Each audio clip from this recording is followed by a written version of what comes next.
Hello art students. Today we're going to be making this koi fish. It's supposed to be a bit silly, that's okay. It's going to have some exaggerated features like these smushed out lips. We're going to give it a bit of texture like these funky little eyelashes. If we have time, we may create some textured lines here on the fins. We're also going to use some tools to create something that looks a bit like scales. To get started though, you're going to need to take this bag of clay and remove your slab and put it in front of you. You'll just fold the bag up, squish the air out of it, and set it aside. Now for your clay slab, the first thing that you're going to need to do is choose a tool that's going to make these circles that are going to be your scales. You're going to gently press down into the clay, not too hard. You don't want to poke a hole in it, especially if your clay seems especially moist. That's very easy to do, and there's nothing we can do about a hole if you push one in. So you're just going to stab it gently until this looks like this.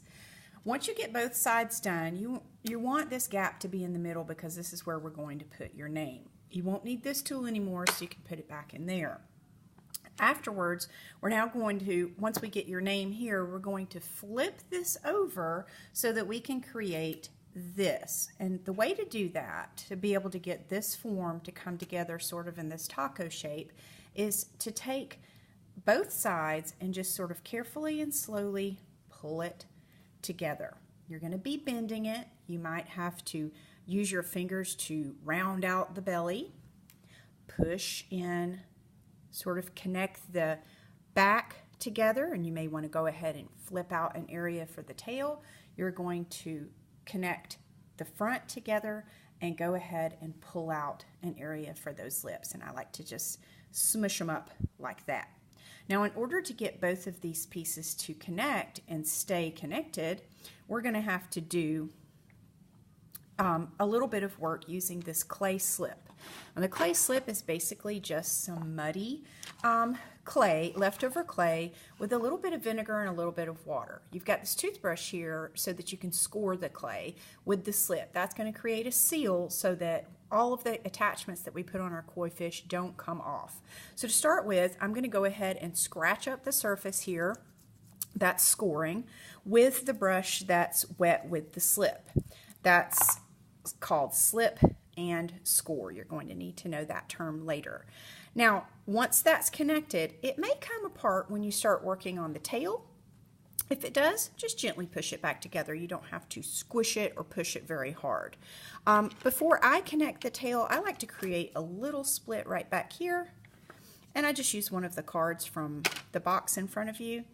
Then I'm going to just open it up with my fingers like that and go ahead and score it, making sure that it's pretty wet with the slip, and connect those together. Now that I've got this tail connected and the lips done, I want to take a quick look at the body.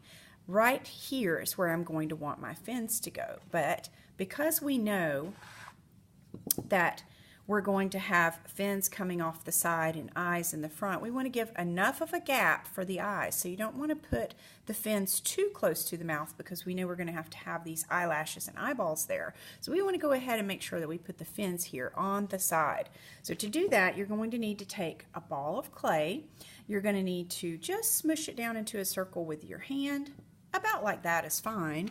Then you're going to use this card again from the drawer in front of you, and you're just going to split it into two semicircles. Once you have those two semicircles, you're going to go ahead and flatten them out into the shape of a fin.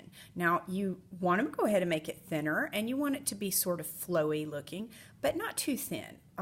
Thin like a potato chip would be too thin. It won't break now, but whenever it dries, it probably will break. And so what you want to do is keep it a decent enough thinness, not as thin as a potato chip, not quite as thick as an Oreo cookie. Okay, so I'm going to take my toothbrush and I'm going to scrape up the body right about here where I want to go ahead and put the fin. And then remember, you don't want your fin to be facing toward your fish. You want it to go away from your fish. So I'm going to position it there Go ahead and attach it. Sometimes I like to just put my finger there to make sure the two things are connected. Like I said, we may go back to that if we have time to just add a little bit of texture on that fin, but let's go ahead and get the second fin on. So again, I'm just gently taking this and making it into a wavy shape, and I'm going to attach it right here. And go ahead and score that with the toothbrush and put the two together. Now that I'm finished with that, I need to work on making these eyelashes. To make these, we're actually going to do the same thing. We're going to take a ball of clay and we're going to make it into another semicircle. So then I'm going to use this part of my hand, smush it down, slice it into two semicircles. But before I do that, I'm going to take from the drawer one of these sticks and I'm going to create the eyelashes around the edge, sort of like if you were making a pie or an empanada. You're going to just gently create some eyelashes around the top. And then after that, we're going to curve it around our thumb so that it has this curved shape that we have here on the fish. So once I get both of those shapes ready to go, I'm going to score them and create a spot here on my fish as well. Remembering not to put the eyelash too close because I want to be able to fit an eyeball in there. So I'm going to keep it back sort of close to the fin. And I'm going to do the same thing on the other side.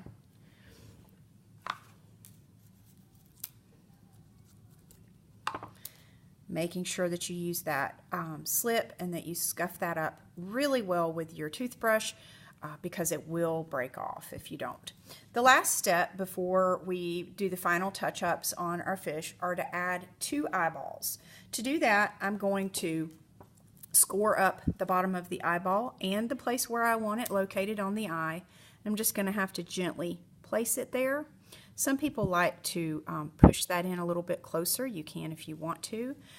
And let's get the other side in.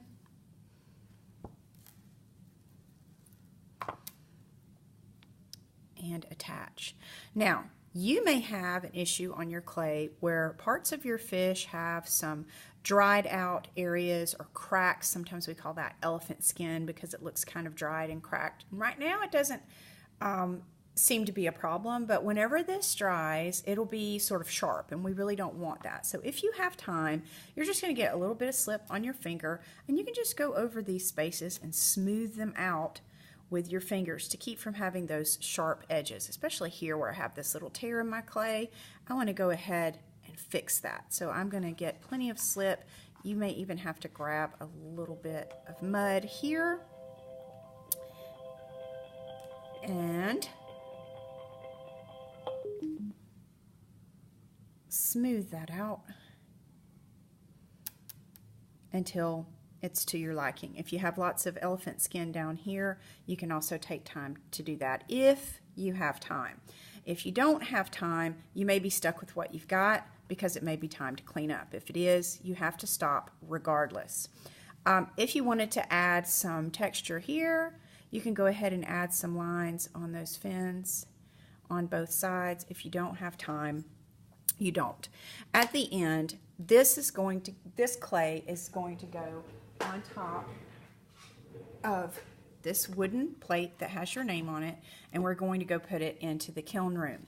The card, the fabric, and any other tools that you used are going to be put back in here. Everyone in your group is going to put everything back into the drawer so that all those materials are ready for the next group. Even go ahead and put our sample fish in there, please. Whenever you are finished with that, these items we're going to go back to the sink. You know the location where to put them. These rinsed in the cups, and these stacked on top of each other. Good luck.